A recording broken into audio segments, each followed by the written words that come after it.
the court takes us through some fundamental principles of fiduciary law and actually clarifies some of them for us in a way that we haven't seen before.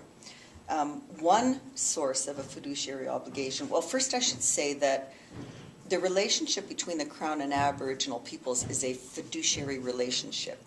But that fiduciary relationship doesn't just give rise to legal obligations. Something else is needed before there's a legal obligation that one can enforce against the Crown. So one source to find that obligation is the very nature of Aboriginal title itself.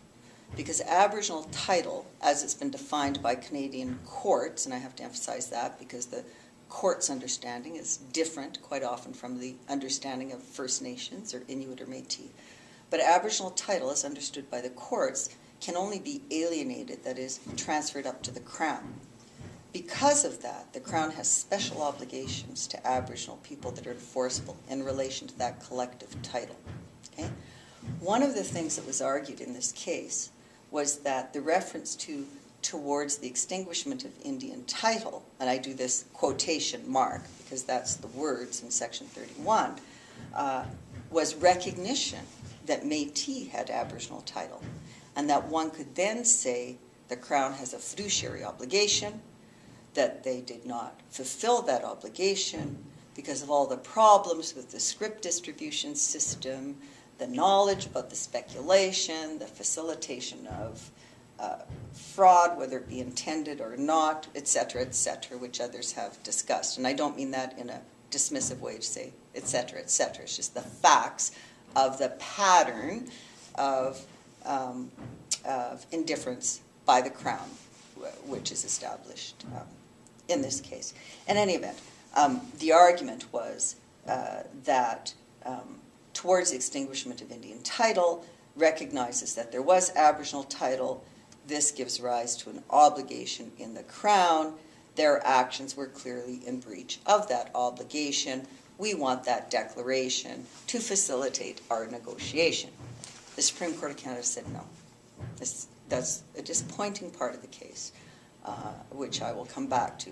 The court said that Section 31 in and of itself does not recognize Aboriginal title, and that the fact that there is an interest, a land interest in Section 31, and a reference to an Aboriginal people is not in and of itself proof of title. You must still go through the steps to prove Aboriginal title, so that one could not source the fiduciary obligation there. Okay, well, lost that one. So then, second argument. Another way one can source a fiduciary obligation is based in an interest, a cognizable interest, that is one that is recognizable interest of an Aboriginal people.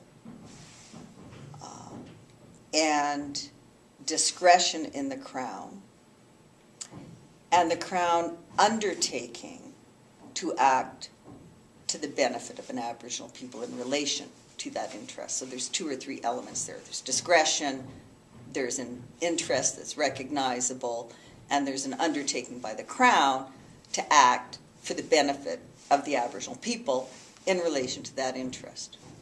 So, Section 31, we've got a promise to the kids, right, and the Métis people for the benefit of the children of the Métis.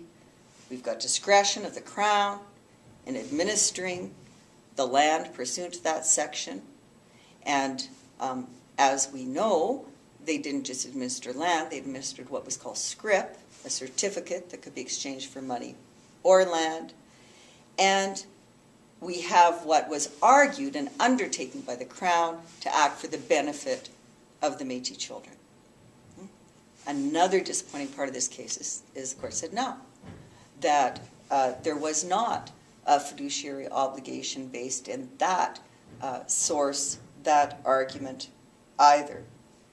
They said that although Section 31, and I'm looking at my notes here so I get this right, shows an intention to benefit Métis children, it does not show an intention to act in their best interest in priority to other legitimate concerns.